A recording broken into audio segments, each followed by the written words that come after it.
హేళన చేస్తూ యేసుక్రీస్తు వారి మీద ఎద్దేవా చేస్తున్నటువంటి వ్యక్తులు చాలా మంది పెరుగుతూ వస్తున్నారు. క్రైస్తవులు కూడా దానికి తగ్గట్టుగానే తగలడిపోతున్నారు.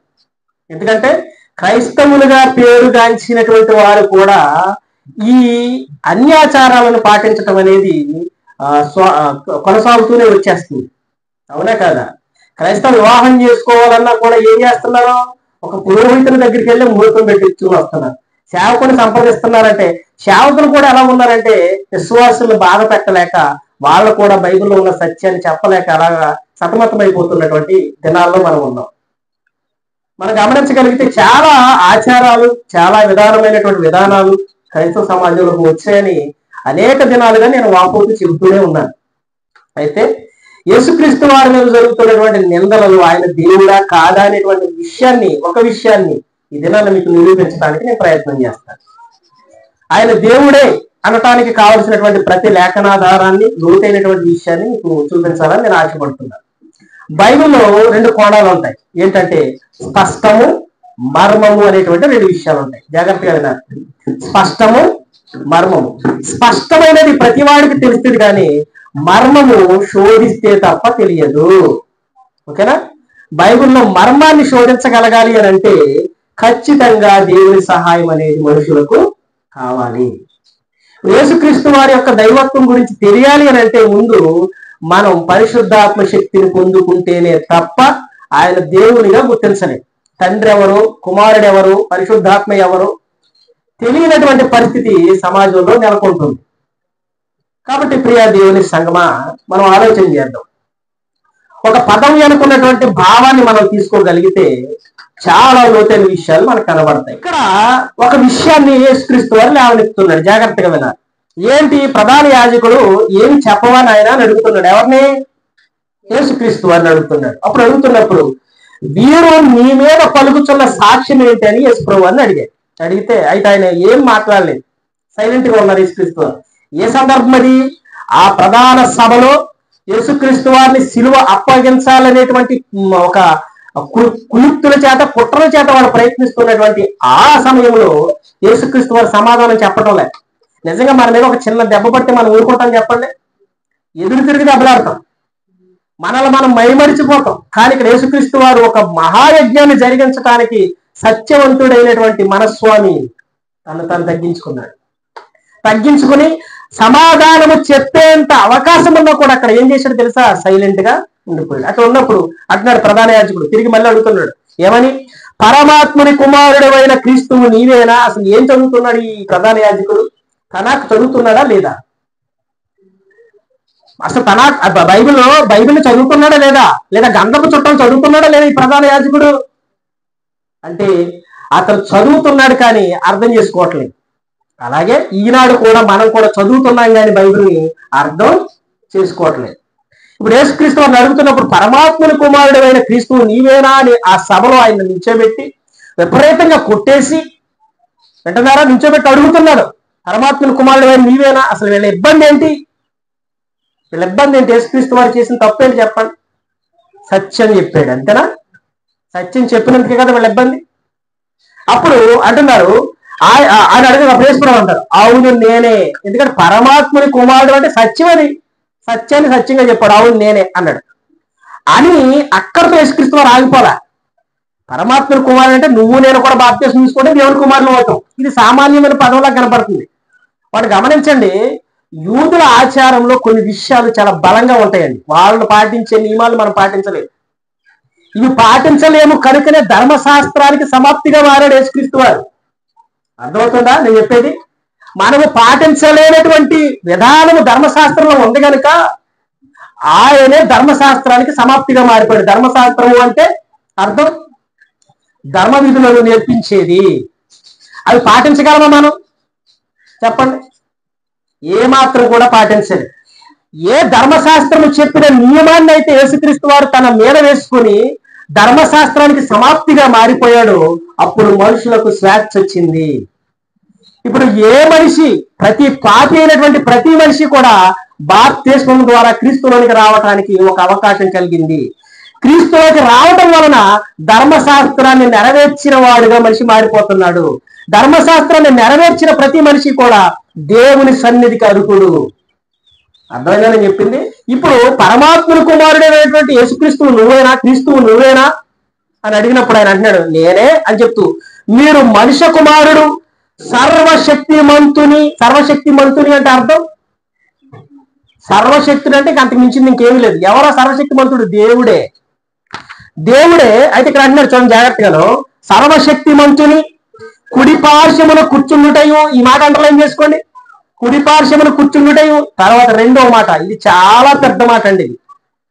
యేసుక్రీస్తు వారి దేవుడా కాదా?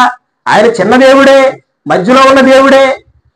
ఆయన చాలా చులకనగా చూసేటువంటి స్వభావం కలిగిన వాళ్ళకి ఇది ఒక గొడ్డలి పెట్టు కలిగినటువంటి మాట.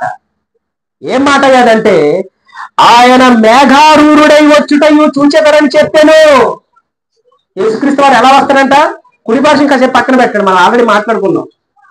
ఎలా వస్తారంట? మేఘారూరుడై అని. మేఘారూరుడై ఆయన వస్తాడనంటే మేఘం మీద ఆయన వస్తాడంట. అనగానే ప్రధాన యాజకుడు, తనకు చదివినటువంటి వ్యక్తి కదా, పాత నిబంధన చదివిన వ్యక్తి కదా, వెంటనే ప్రధాన యాజకుడు ఏం చేయాడు చూడండి. ప్రధాన యాజకుడు తన వస్త్రమును చింపుకొని, ఇక మనకి సాక్ష్యంతో పని లేదు, ఇంక విచారణ వద్దు. ఎందుకు వద్దు?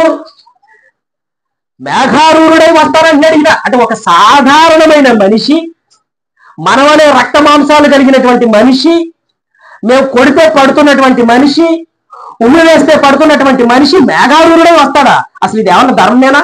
అంటే ఇతన్ని ఏం చేయాలి? ఇంకా మేఘారూరుడు అనే పదం అనగానే యాజకుడికి విపరీతమైనటువంటి కోపం వచ్చింది. ఎందుకో తెలుసా? తన హక్కు పాటిస్తాడు గనుక, పాత నిబంధన పాటిస్తాడు గనుక, ధర్మశాస్త్రపు విధులు తెలుసు కనుక అతను ఏం చేశాడంటే వెంటనే అంటున్నాడు, తన వస్త్రాలు చింపేసుకున్నాడు. వస్త్రం ఎప్పుడు చింపుకుంటాను చెప్పండి? మన ఎదుటి దుమ్మెత్తి ఎప్పుడు వస్తాం చెప్పండి? ఏదో ఒక అమంగళం జరిగినప్పుడు, లేదా మన బాధ విపరీతంగా బాధ పట్టుకోలేనప్పుడు, అంతే కదా.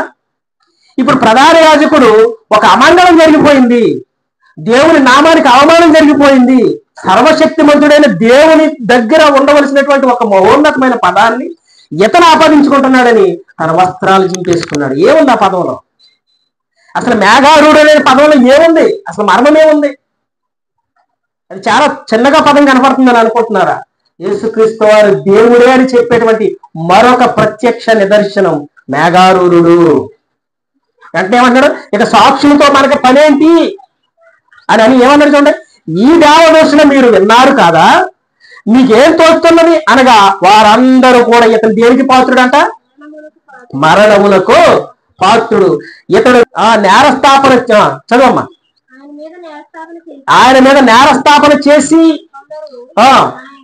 ఉమ్ము వేసి ఆయన ముఖమునకు ముసుగు వేసి ఆయనను గుద్దుచూ ప్రవచింపమని ఎన్ని నీతి కవులు చెప్పారు ఇప్పుడు దాకా. నువ్వు ఎప్పుడు దొరికావు మాకు? నువ్వు చూడండి మనుషుల యొక్క స్వభావం. ఇవాళ మనుషుల్ని ఎవడో ఏం చెప్తున్నాడో, ఎలా పట్టుకోవాలో, ఏ విధంగా పట్టుకుంటే వాడు లొంగుతాడు అనేటువంటి బ్లాక్ మెయిలింగ్ విధానాలు ఉన్నాయి సమాజంలో. యేసుక్రీస్తు వారు ఎప్పుడైతే నేను మేఘారూఢుడనై వస్తాను అని అన్నాడో, ప్రధాన యాజకుడు ఇంకా సాక్ష్యం అవసరం లేదు, ఇదిగో పెద్ద నిర్ణయిస్తాడు. మనం కూడా చాలా ఏం చేస్తుంటాం అంటే, ఇది నిజం కాకపోతే బైబిల్ మీద వచ్చంట. చూసారా, మనకు బైబిల్ విలువ తెలియక. ఇది నిజం కాకపోతే దేవుడి మీద వచ్చంట, అయ్యో దేవుడి గురించి తెలియక. చూసారా, అంటే దేవుడు అంటే ఎంత చులకనగా మారిపోయిందంటే ఈనాడు సమాజానికి. అవసరాలను తీర్చే దేవుడిగా మారిపోయాడు, ఆపద ముక్కుల వాడిగా మారిపోయాడు. అందుకే కదా దేవుడు అంటే లోకం అయిపోయారు. ఇక్కడ తనాకు చదివినటువంటి ప్రధాన యాజకుడికి ఏమర్థం అవుతుందయ్యా అని అంటే, మేఘారూఢుడై వస్తానన్నాడు. అసలు ఎంత ధైర్యంగా ఉన్నాడు ఈ మాటని. చాలా బాధపడిపోయి తన అంగీని చింపేసుకున్నాడు. అంగీని చింపుకోవడం అంటే అంతకు మించిన వేరే సాక్ష్యం అవసరం లేదు. ఒక దైవజనుడు తన అంగీని చించుకున్నాడంటే ప్రపంచంలో అంతకన్నా భయంకరమైనటువంటి విధానం లేదు. కాబట్టి యేసుక్రీస్తు వారిని ఏం చేయాలంటే మరణానికి అప్పగించండి. ఇక సాక్ష్యాలు విచారించడానికి పిల్లలు కాదు, సాక్ష్యాలతో పని లేదు, చంపేయండి అని అన్నారు. జాగ్రత్తగా వినాలి. చూసారా, ఇవాళ సోషల్ మీడియాలో కుక్కలాగా వస్తున్నారు చాలా మంది. యేసుక్రీస్తు వారు దేవుడైతే 3 మేకులు పీక్కోలేకపోయాడా? 3 మేకులు పీక్కుని ఉంటే ఇవాళ నువ్వు నేను ఎలాగుంటాం? అర్థమవుతుందా? ప్రజల్ని హింసించేటువంటి పాపంలో పడిపోయి ఉండు మనం అంతా కూడా. పరలోకపు ఆ కనీసం గదిని వద్ద కూడా మనం వెళ్ళమంటే ఆయన ప్రేమ, ఆయన కనికరము, ఆయన కృప, ఆయన తగ్గింపు. ప్రియులారా, ఆలోచన చేద్దాం. ఎందుకు ఈ మాట వచ్చింది? నేను చెప్పాను, ప్రతీకవాదం, పర్యాయ పదవాదం, అదే ప్యారలిజం, అథెంటిక్ ప్యారలిజం గురించి ఇప్పుడు మాట్లాడాం కదా. అలంకారంగా చెప్పబడినటువంటి పదాలు ఈ యెహోవా లేదా యెహోవాకు ఆపాదించబడినటువంటి కొన్ని పదాల్లో మేఘారూరుడు అనేటువంటి పదం కూడా యెహోవాకు ఆపాదించబడింది. ఏంటన్నారా? మేఘారూరుడు అనే పదం దేనికి ఆపాదించబడింది? యెహోవాకు ఆపాదించబడింది. ఇప్పుడు యేసుక్రీస్తు వారు యెహోవాకు చెందిన నామాన్ని తనకతారుగా పెట్టుకుంటే ఏంటి పరిస్థితి? యెహోవా ఎవరని చెప్తున్నప్పుడు ఇండైరెక్ట్ గా నేనే యెహోవాని చెప్తున్నాడు. అప్పుడు ఏమవుతుంది? దేవదూషణగా మారిపోతుంది. దేవునితో మనం పోల్చుకోవచ్చా? దేవునితో మనం ఒక మనిషి, సామాన్యమైన మనిషి, నువ్వు నేను దేవుణ్ణి, దేవుడు లాంటి వాడిని అని చెప్పుకోవచ్చా? దేవునికి మనకి తేడా లేదా? ఆలోచన చేయండి. ఒక సామాన్యమైన వ్యక్తిలా కనబడుతున్నటువంటి దేవాది దేవుడని యేసుక్రీస్తు వారు నరావతారిగా ఉన్నటువంటి ఆ దినాల్లో నేను మేఘారూరుడనే వస్తాను అన్నాడు. ఎప్పుడు వస్తాడు మేఘారూరుడై? ఈ మేఘారూరుడు అనేటువంటి పదానికి ముందుగా ఒక విషయాన్ని మీకు గమనిస్తా. ఇశ్రాయేలీయులు కానటువంటి వారు, అన్య సంతతికి చెందినటువంటి వారు, అన్య జనాంగము ఏం చేశారంటే బాలా అనేటువంటి ఒక దేవత ఉండేదండి. బాలా, బయలుదేవుడు అనేటువంటి పదాలు మనం నిర్గమకాండంలో చదువుతాం, గుర్తుందా అమ్మా? బయలు అనేటువంటి దేవుడికి ఆపాదించబడినటువంటి పదమే మేఘారూరుడు. అయితే బైబిల్ ట్రాన్స్లేషన్ చేసినటువంటి కర్తలు, బైబిల్ ట్రాన్స్లేషన్ చేసినటువంటి సెప్తువజింట్ వారు, తెలుసుగా సెప్తువజింట్ కూడా నేను ఆన్లైన్ క్లాస్ లో చెప్పినట్టున్నాను, మీకు గుర్తుందా? బైబిల్ తర్జుమా చేసినటువంటి సెప్తువజింట్ వారు ఏం చేశారంటే ఒక అన్యుడైనటువంటి ఒక రాతి ఫలకానికి లేదా ఒక ఏమాత్రం చలించినటువంటి వానికి మేఘారూరుడు అనే పదాన్ని ఆపాదించారా? మేఘారూరుడు అనే పదానికి దైవత్వానికి అతీతమైనది లేదా అతీతమైనది, దైవత్వంతో సమాంతరమైనది అనేటువంటి భావన ఆనాడు నాన్ ఇస్రాయేలీలు, ఎవరైతే ఇస్రాయేలీలు కాని వారు ఉన్నారో వారందరూ కూడా ఈ మేఘారూరుడు అనేటువంటి పదాన్ని చాలా బలంగా నమ్మేవారు. దేవునికి మాత్రమే వర్తించే పదం మేఘారూరుడు. అర్థమవుతుందని నేను చెప్పేది? దేవునికి మాత్రమే వర్తించే పదము మేఘారూరుడు. ఆ పదాన్ని బయలుకి చేర్చారనమాట. మా దేవుడు మేఘాల మీద వస్తాడు, మా దేవుడు మేఘవాహనుడిగా వస్తాడు అని ఎవరైతే ఇశ్రాయేలీయులు కాని వారు ఉన్నారో వాళ్ళు బయలుకు మొక్కి బలులు అర్పించి ఈ పదాన్ని ఆ దేవతకి ఇచ్చేవారు లేదా దేవుడికి ఇచ్చేవారు. అది సెప్తువజింట్ వారు నిజ దేవుడికి చెందవలసినటువంటి ఈ నామకరణ, నిజ దేవుడికి చెందవలసినటువంటి ఈ విధానాన్ని ఈ ట్రాన్స్లేషన్ చేసినటువంటి వక్తలు ఏం చేశారంటే నిజ దేవుడైన యెహోవాకి చెందాలి, బైబిలుకు కాదని వారు సెప్తువజింట్ వారు బైబిల్ గ్రంథంలో పాత నిబంధన ఎబ్రీ పత్రికలో కానివ్వండి, గ్రీకు పదాల్లో కానివ్వండి మేఘారూరుడు అనే పదాన్ని రాయటం అనేది జరిగింది. విషయం అర్థమైందని నేను చెప్పింది.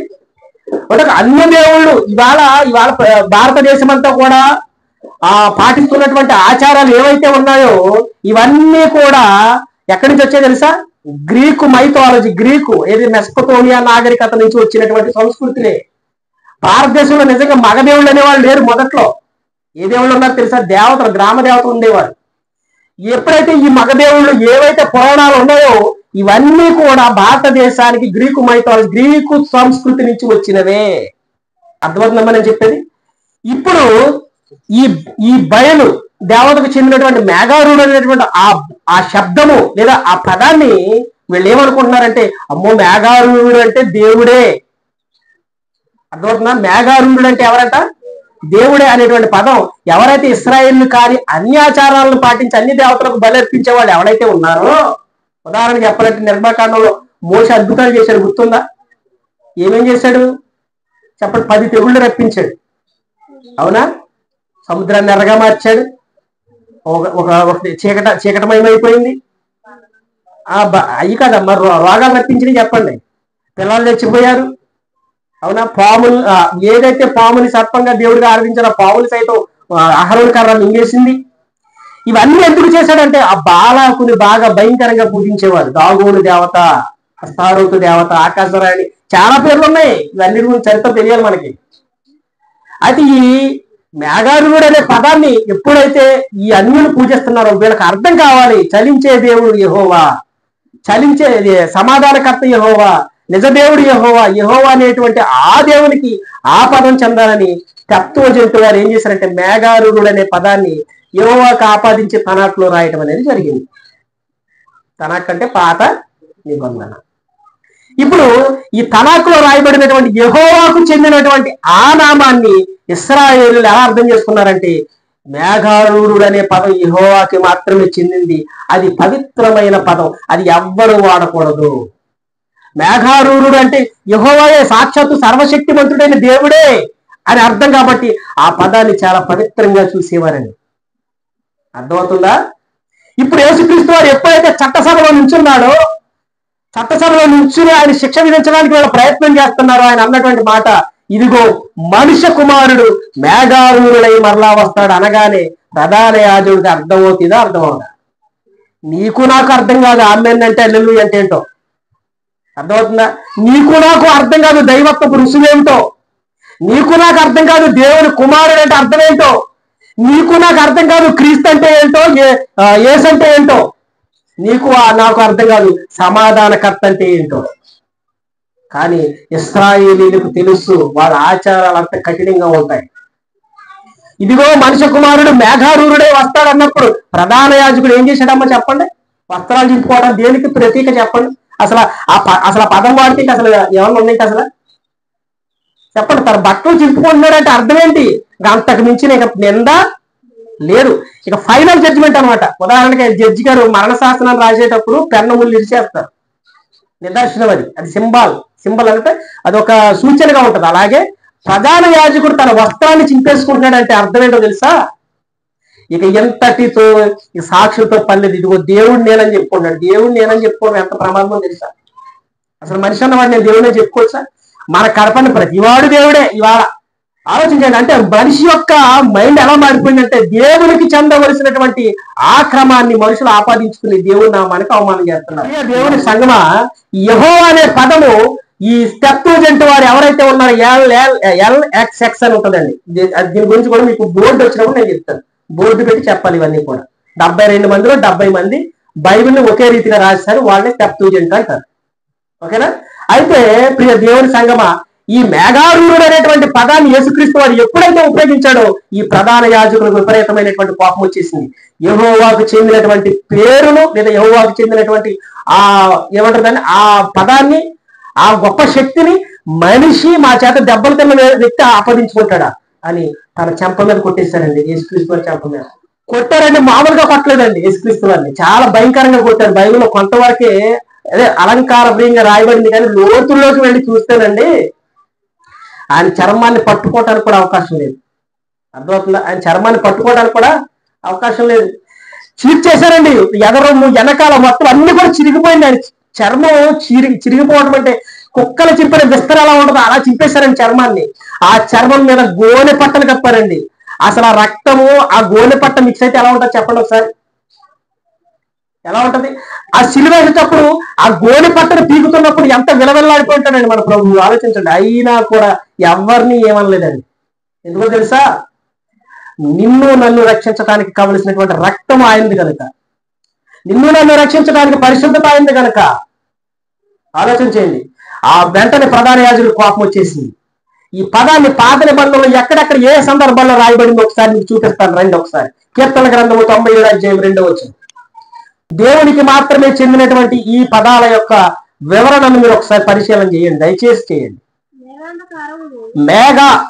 చూడమ్మా, మేఘాంధకారములు ఆయన చుట్టూ ఉండును, నీతి న్యాయములు అంటే ఈ రూపక అలంకారంగా చెప్పబడుతున్నటువంటి పదాలు అతిశయోక్తితో.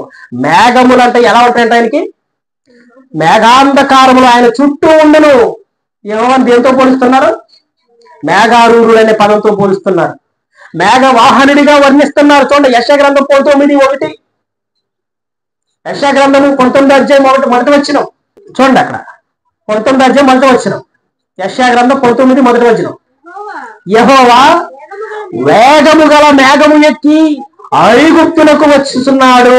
జాగ్రత్త చూడండి. అప్పుడు ఐగుప్తు విగ్రహములు ఆయన సన్నిధిని కలవరపడును, ఐగుప్తుల గుండె గుండె కరుగుచున్నది. అంటే సెప్టుజింట్ వారు రాసినటువంటి లేఖనం కరెక్టే కదా.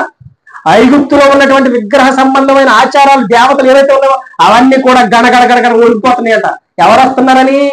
నిజమైన మేఘారూఢుడు వస్తున్నాడు. మీరు బాలాకు అర్పించినటువంటి ఆ మేఘారూఢుడు అనే పదం బాలాకు చెందింది కాదు, యెహోవాకు చెందవలసినటువంటి నామకరణం అది. ఇదిగో యెహోవా మేఘారూఢుడై వస్తున్నప్పుడు ఐగుప్తు దేవతలు అనబడిన అన్ని కూడా వణికిపోతాయి అని చెప్తున్నారు. చూసారా? ఎవరికి ఆపాదించారమ్మా మేఘారూఢుడు అనే పదం? యెహోవాకి మాత్రమే. ఇంతకీ యెహోవా అంటే అర్థం ఏంటి? యెహోవా అనేది పేరా లక్షణమా? లక్షణం. అది గుర్తుపెట్టుకోండి మొట్టమొదటిగా. మీరు దేవుని పేరేమి అని అడిగేవారు ప్రతి వారికి చెప్పండి. యెహోవా అంటే ఆయన లక్షణం. ఆయన పేరు నీతి. చెప్పానుగా గతంలో కూడా. ఆయన పేరు పరిశుద్ధత. మరి నీ నా పేరు? మన పేర్లకు తగిన బ్రతుకులు మనకు ఉండవు. ఫస్ట్ అది గుర్తుపెట్టుకోండి. ఇక్కడ అంటాడు యెహోవా యాగము గల మేఘం ఎత్తి ఐగుప్తులకు వచ్చున్నాడు. ఇది చదివినటువంటి ప్రధాన యాజకుడికి ఎలా ఉంటుంది చెప్పండి? యెహోవాకు చెందవలసిన నామాన్ని, లేదా యెహోవాకు చెందినటువంటి ఆ ఘనతను ఈ సామాన్యుడైన మరియకు పుట్టిన యేసుక్రీస్తు అనేటువంటి వ్యక్తి ఆపాదించుకుంటాడా అని ఆయన మరి ఎద్దేవా చేశారు. కీర్తన గ్రంథం 104వ అధ్యాయం 1 నుంచి 4 వచనాలు త్వరగా చూడండి ఎంత బాగా రాస్తున్నాడు. నా ప్రాణమా యెహోవాను సన్నిధించుము, యెహోవా నా దేవా నీవు అధిక ఘనత వహించిన వాడవు, నీవు మహత్యమునకు మహత్యము ప్రభావం ధరించిన యెహోవా అన్నట్టు వస్త్రమును వెలుగు వలె నీవు కప్పుకొని ఉన్నావు, తెరను పరిచినట్టు ఆకాశ విశాలమును నీవు పరిచి ఉన్నావు, జలములలో ఆయన తన గదులను దూలములు వేసి ఉన్నాడు, మేఘములను తనకు వాహనముగా చేసుకొని గాలి రెక్కల మీద గమనము చేయువాడు. చూసారా మేఘాలు ఏం చేస్తారంటమ్మా? మేఘమును తన వాహనముగా గాలి రెక్కల మీద గమనము చేయువాడంట. గాలి మీద కూడా నడిచే అసలు గొప్ప దేవుడు అండి మన దేవుడు. మేఘముల మీద ఏంటంటే నీటి మీదే నడిచేశాడు మన దేవుడు. నీటికి ఉన్నటువంటి సాంద్రత లేదా నీటికి ఉన్నటువంటి నియంత్రణ ఏంటో తెలుసా? మునిగిపోద్ది. ఎందులో ఏదేసినా కూడా కిందకే వెళ్ళిపోవాలి. అది నీటి యొక్క నియమం. నిప్పు యొక్క నియమం ఏంటి? కాల్చే గుణం. కానీ దేవునికి ఇవి రెండు అతీతంగా ఉంటాయి. దేవుడు నీటి మీద నడవగలడు, మనిషి నడవగలదా? దేవుడు అగ్నిలో సంచరించగలడు, నువ్వు సంచరించగలవా? దైవత్వపు విధానాలు అలా ఉంటాయి, జాగ్రత్తగా గుర్తుపెట్టుకోండి. దేవుడు ఆయన చెప్పటానికి ఎన్ని సూచనలు చేయాలో అన్ని ఆయన మానవ మాతృడిగా ఉండి చేశాడు. ఆనాడు ఆ వ్యక్తిని గుర్తించలేకపోయారండి. ఈనాడు మనకు గుర్తించడం. ఎంత సత్యవాక్యం ఏంటో మీరే గుర్తించలేకపోతున్నారు. ఇంకా యేసుక్రీస్తు వారికి ఏం గుర్తిస్తారు మీరు? చెప్పండి ఒకసారి. నిజమండి, మనుషులు ఎలా అంటే కఠిన హృదయులే మారిపోయారు. వాస్తవాలు తెలుస్తున్నా హృదయం మూయబడిపోయింది. నేను మేఘవాహనుడిని, మేఘారు నుండి వస్తున్నప్పుడు ప్రధాన యాజకుడు అర్థం కావాలి, కానీ అర్థం చేసుకోలేకపోయాడు. ఎందుకంటే బైబిల్ని అక్షరంగానే చదివాడు కనుక. ఇప్పుడు ఏమర్థమవుతుంది? ఇక్కడ ఏమన్నాడు? మేఘములను తన వాహనముగా చేసుకుని గాలి రెక్కల మీద గమనము చేయవాడు, వాయువులను తన దూతలుగాను అగ్ని జ్వాలను తనకు పరిచారకులుగా ఆయన చేసుకున్నాడు. ఇది ఎవరికి రాయబడింది? తనాకులో, పాత నిబంధనలో యెహోవాకు రాయబడింది. ఇంకొక మాట చూపిద్దాం. ఇంకొక మాట 68:32-33. అదిగోండి, అనాదిగా ఉన్న ఆకాశ వాహనం ఎక్కువానని కీర్తించుడి. ఆగండి, అక్కడ అనుకుని సరిపోతుంది, ఇంకేమవసరం లేదు. అనాదిగా ఆకాశ మేఘాన్ని వాహనం ఎక్కేవాడు ఏం చేయాలంటే మనుషులందరూ కూడా పైన ఉంటది, భూరాజ్యములారా దేవుని గూర్చి పాడుడి, ప్రభువుని గూర్చి కీర్తించుడి. ఉందా లేదా? సెలా అని ఉంటుంది, అక్కడ చూడండి. దాని గురించి కూడా మీకు చెప్తాను. అనాదిగా ఉన్న ఆకాశ వాహనం ఎక్కువాన్ని కీర్తించడం అంటే యేసు ప్రభువుని ఏం చేయమన్నాడో ఆయన్ని నన్ను కీర్తించండి అని చెప్తున్నాడు ఆయన ఇండైరెక్ట్ గా. కానీ ప్రధాన యాజకుడికి ఇప్పుడు వస్త్రం నింపుకోవడం న్యాయంగా ఉంది కదా? ఏంటి, నువ్వు ఆకాశ వాహనం మేఘం మీద ఎక్కుతావా, నిన్ను కీర్తించాలని అనేటువంటి భావన అతనికి వచ్చింది. మనకు రాదు, ఎందుకంటే మనం అంత దౌర్భాగ్యులం కనుక. ఎవరైనా కాసేపు స్వస్థత జరుగుతుందంటే అక్కడికి పరిగెట్టడం అంటే తెలుసు మనకి, అంతే. మన భక్తులకి ఎవరైనా కాసేపు శాబరాబా బరకబరక అంటే ఆ దగ్గర ఉడకడం తెలుసు మనకి, అంతే. సత్యవాక్యంతో పని లేదు మనకి. జాగ్రత్త ప్రియ దేవుడి సంగమా. అబద్ధ బోధలు ప్రజ్వరిల్లుతున్నాయి. దేవుడు ఎవరిని లేవనెత్తాలో వాళ్ళని లేవనెత్తి చెప్పిస్తున్నాడు సత్యవాక్యం. జాగ్రత్త కనిపెట్టండి. ఏమన్నాడు ఇక్కడ? యెహోవాను కీర్తించడం, మేఘాలని. ద్వితీయోపదేశకాండం 33 అధ్యాయం 26 వచనం. ద్వితీయోపదేశకాండం 33 అధ్యాయం 26 వచనం. చూడండి అమ్మా, జాగ్రత్తగా చూడాలి. దేవుని పోలిన వాడు ఎవడును. ఈ మాట రైటా కాదా? చెప్పండి. రైటే. దేవుని పోలిన వాడు ఈ భూ ప్రపంచం మీద ఎవరు లేదు, కానీ నేనే దేవుడిని అంటున్నాడు మనిషిగా ఉండి. ఇదే మర్మము. యేసుక్రీస్తు వారిని గురించినటువంటి మర్మము స్పష్టత గురించి మనం నేర్చుకుందాం. తర్వాత చదువమ్మా. ఆయన నీకు సహాయము చేయుటకు ఆకాశ వాహనుడై వచ్చుచున్న మహోన్నతుడైనటువంటి మేఘవాహనుడను. చూసారా? గమనించారా? దేవునికి సాటైన వాడంటే ఎవడు? లేడంట. ఎందుకు లేడంటే మేఘాల్ని వాహనంగా చేసుకుని వస్తాడంట. ఇది అలంకారం, అతిశయోక్తి అలంకారం అనొచ్చు, అలంకారం అని కూడా అనొచ్చు. మేఘం అడుగుగా ఉండదు కదా నడవటానికి. ఎలా వస్తుందంటే దేవుడికి అసాధ్యమైనది ఏది ఉందండి. అది ఎందుకు అలంకారంగా చెప్పబడిందో దాని వెనకాల ఉన్న ఉద్దేశం ఏంటో కూడా మనం భవిష్యత్తులో తెలుసుకుందాం. అయితే ఇక్కడ ఏమన్నారు చూడండి, దేవుని పోలిన వాడు ఎవడంటే దేవుని పోలిన వాడు ఎవడను లేడంట. లేడు కాబట్టి నీ ఎలా వస్తాడంటే మేఘవాహనుడే అనగానే ప్రధాన యాజకుడికి అర్థమైందా అర్థం అవ్వలేదంటారా? మనకు అర్థం కాదు, ప్రధాన యాజకులకి కాదు, అక్కడ ఉన్న ఇశ్రాయేలీలందరికీ అర్థమైపోయింది. ఇక సాక్ష్యంతో పని ఏంటి? మేఘారూరుడై వస్తాడనంటే ఆయన కీర్తించమని, మేఘారూరుడై వస్తాడంటే ఆయనకు మొక్కమని, మేఘారూరుడై వస్తాడంటే నాకు పోలిన వాడు ఎవడు నేనే దేవుణ్ణని అర్థాలు వస్తున్నాయా రావట్లేదా మీరు నాకు చెప్పాలా? యేసుక్రీస్తు దేవుడు అని ఎప్పుడు చెప్పుకోలేదా? చెప్పండి. ఇప్పుడు ఇది అర్థం కాని కొంతమంది మతోన్మాదులు సోషల్ మీడియాలో గజ్జి కుక్కల్లా మురుగుతున్నారండి. ఆలోచన చేయండి. ఇంకా చాలా రెఫరెన్స్లు ఉన్నాయి, అవసరం లేదు, సరిపోతే చాలా ఈ చాలా 4 సార్లు కదా ఇప్పుడు వచ్చాను. అయితే యేసుక్రీస్తు వారు చెప్పినటువంటి మాట మత్తయి సువార్త 26వ అధ్యాయం, మత్తయి సువార్త 26వ అధ్యాయం త్వరగా 63, 64, 65 వచ్చినారు. ఇప్పుడు చూడండి ఒకసారి. యేసుక్రీస్తు వారి దైవత్వం, ఆయన దేవుడు అని చెప్పడానికి కావాల్సినటువంటి అన్ని విధానాలు కూడా బైబిల్ ఉటంకిస్తుంది. అందుకు ప్రధాన యాజకుడు ఆయనను చూచి నీవు దేవుని కుమారుడైన క్రీస్తు అయితే, దేవుని కుమారుడైన క్రీస్తు అయితే అన్నాడంటే సరే, మన బైబిల్ ఇవన్నీ చూడకపోతే ఎట్లాగమ్మా మన భక్తి విశ్వాసాలు ఎలా పెంపొందించుకుంటాం?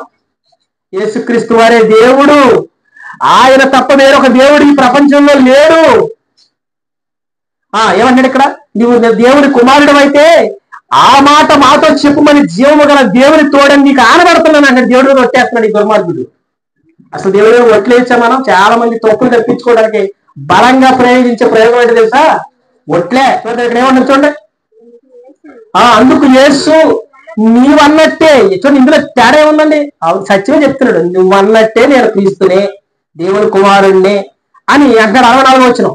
ఇది మొదలుకొని, ఎప్పుడు? ఆయన మరణం తర్వాత, ఇది మొదలుకొని మనుష్య కుమారుడు సర్వశక్తిని కుడి పార్శ్వమున కూర్చుండటయో ఆకాశ మేఘారూఢుడై వచ్చినయో మీరు చూతురని చెప్పగా ప్రధాన యాజకుడు తన వస్త్రం దింపేసుకున్నాడు. ఇది 2వ సందర్భంలో రాయబడింది.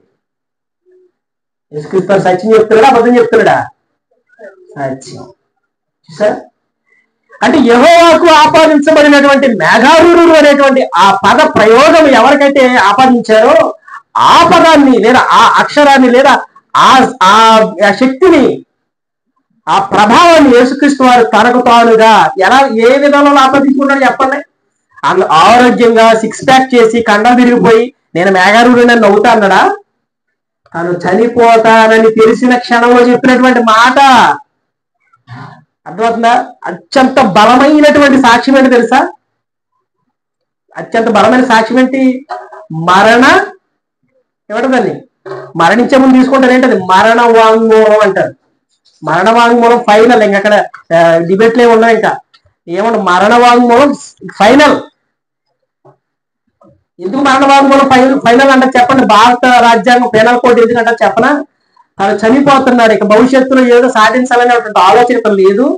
ఇతను ఒకవేళ బ్రతికి ఉంటే అబద్ధం ఆడొచ్చు, బ్రతకడు కనుక ఇతను చనిపోతున్నాడు కనుక ఇతను ఇక సత్యమే చెప్తాడు అనేటువంటి ఒక విధానం ఉంటుంది పెనల్ కోడ్ లో. అలాగే యేసుక్రీస్తు వారు చనిపోవటానికి సిద్ధమవుతున్నటువంటి దినాల్లో పలికినటువంటి మాటలు తెలుసా? మేఘారూఢుడనే నేను వస్తాను అంటే సత్యాన్ని ప్రకటించేశాడు. ఇక దేవుడి గురించి మీరు అన్వేషిస్తున్నారు కదా, ఇంకేం అన్వేషించక్కర్లేదు. నేనే రా నాయన మీకు జీవాన్ని, మార్గాన్ని, సత్యాన్ని, సర్వస్వం నేనే అని ఆయన తనకు తానుగా చెప్పేశాడు. అప్పుడు ఆ ప్రధాన యాజకుడు తన వస్త్రాలు చెప్పుకున్నాడు. అపోస్తుల కార్యములు 1వ అధ్యాయం 9వ వచనం ముగించుకుందాం. అపోస్తుల కార్యములు 1వ అధ్యాయం 9వ వచనం. యేసుక్రీస్తు వారు చనిపోయి లేచిన తరువాత మరలా ప్రజలకు చూపించాడు. నేనే దేవుడు అని చెప్పడం ఆయన ఎలా చూపించాడు చూడండి. అద్భుతమైన విశ్లేషణ అండి ఇది బైబిల్. చూడండి ఒకసారి. అపోస్తుల కార్యములు 1వ అధ్యాయం 19వ వచనం. ఈ మాటలు చెప్పి వీళ్ళు అందరినీ బలపరిచారు. ఎవరు? యేసుక్రీస్తు వారు చనిపోయి లేచిన తరువాత ఏం పర్వతం అమ్మది? అరారోత. చూసారా? యేసుక్రీస్తు వారు 2వ రాకడలో కూడా అడుగుపెట్టే పర్వతం పేరేంటి? అక్కడి నుంచి ఈ మాటలు చెప్పి వారు చూచుచుండగా ఆయన ఆరోహణమయ్యను. అప్పుడు వారు కన్నులు కడబడకుండా చూసుకోండి, ఎవరి ప్రియనా ఇంకెలా నిరూపించాలి ఆయన దేవుడని? దేవుడని నిరూపించు, దేవుడని నిరూపించలేటువంటి దద్దమ్మలకి తెలియాలి ఇది. ఇంకో మాట కూడా చూపిస్తాను. ప్రకటన గ్రంథం మొదటి అధ్యాయం వచ్చినాం. ప్రకటన గ్రంథం అంటే మనం ఎదుర్కొనేది. ప్రకటన గ్రంథం మొదటి అధ్యాయం 7వ వచనం, ఇదిగో ఆయన మేఘారూఢుడై వచ్చుచున్నాడు, ప్రతి నేత్రము ఆయన చూసిన దేవుని నామానికి మహిమ కలుగును గాక. ప్రతి నేత్రము చచ్చిపోయిన వాళ్ళు సైతం చూస్తారంట. మా తాతలు ముత్తాతలు అందరూ కూడా చూస్తారంట. ఆయన పొడిచిన వారు కూడా ఆయన చూస్తారంట. జాగ్రత్త, నోట్ చేసుకోండి. భూజనులందరూ ఆయన్ని చూసి రొమ్ము కొట్టుకుందరు. అవును, సత్యమేది. ఆమేన్. సరే, పొడిచిన వాడిని మొదలుకొని చచ్చిన వాడు మొదలుకొని ఆదాము నుంచి అబ్రాము ఇప్పటి వరకు ఉన్నటువంటి వరకు ప్రతివాడు చనిపోయిన ప్రతివాడు కూడా ఆయన చూస్తారంట. జాగ్రత్త. ఏ సంగమా, నువ్వు రెడీగా ఉన్నావా? ఇంకా నువ్వు లోకంలోనే బతుకుతున్నావా? చెక్కబడి చేస్తున్నావు సంఘంలో ఉండి? ఆలోచించుకో ఒకసారి. 14 చదివి ముగించేయమ్మా. 14 ప్రకటన గ్రంథం 14 వచ్చిన యోహాను గారికి కలుగుతున్నటువంటి దర్శనం. మరియు నేను చూడగా ఇదిగో తెల్లని మేఘము కనబడెను, మనుష్య కుమారుని పోలిన ఒకడు ఆ మేఘం మీద ఆసీనుడై ఉండెను. దేవుని నామానికి మహిమ కలుగును గాక. చూస్తున్నారా? మేఘం మీద ఏమై ఉన్నాడంట ఆయన? ఎవరో మనుష్య కుమారుని పోలిన వారు ఎవరో చెప్పండి. యేసుక్రీస్తే. మేఘం మీద ఆసీనుడై ఉండెను. ఆయన శిరస్సు మీద ఏ కిరీటం ఉందంట? సువర్ణ కిరీటము. ఇది అలంకారం, అతిశయోక్తి అలంకారం. అది ఏ కిరీటము ఏంటనేది మనకు తెలుస్తుంది తర్వాత. చేతిలో వాడిగడ ఏముందంట? కొడవలు. అంటే మన కొక్కుడు రాంపారం కొడవలు, లేకపోతే ఏంటది గూటాల కొడవలు కాదు. కొడవలి అంటే సంహరణ. జాగ్రత్త ప్రియ దేవుని సంగమా. ఇకనైనా సత్యాన్ని తెలుసుకో, బుద్ధి కలిగి బ్రతుకు, అబద్ధ బోధకులకు విముఖుడు అయిపో. సత్యాన్ని సంఘములు అవలంబన చేయి, స్థాపన చేయి. ప్రజలకు సత్యాన్ని నేర్పించండి. ప్రజలకు ఆశలు పెట్టే బోధన నేర్పించకండి. రాబోయే ఉగ్రతను తట్టుకొని ఎదుర్కొని నిలబడి విశ్వాస జీవితాన్ని కాపాడుకుంటూ ఆయన సన్నిధికి వెళ్ళగలిగేటువంటి శక్తిని నేర్పించండి. అది క్రైస్తవ విశ్వాసం యొక్క మూల సూత్రం. మరణం దగ్గర అవుతున్న కొలది భక్తులు ఆనందపడిపోయారు. మరణం దగ్గర అవుతున్నందుకు క్రైస్తవులు ఏడుస్తారా? ఏడవరా? నామకథ క్రైస్తవులు భక్తులు ఎదురెళ్ళిపోయారు. మరణం రా రా రా చాక్లెట్ ఇస్తుంటే పిల్లవాడు ఎంత ఆనందంగా వస్తాడో అంత ఆనందంగా వెళ్ళిపోయారు మరణం కోసం.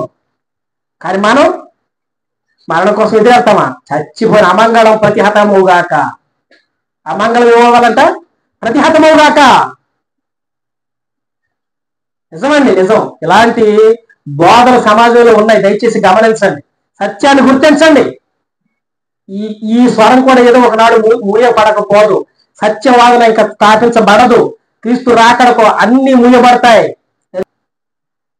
ఆలోచించండి, సత్యాన్ని అవలంబించండి. వాస్తవాలను బైబిల్ నందు రాయబడిన దాన్ని పరిశీలన చేయండి.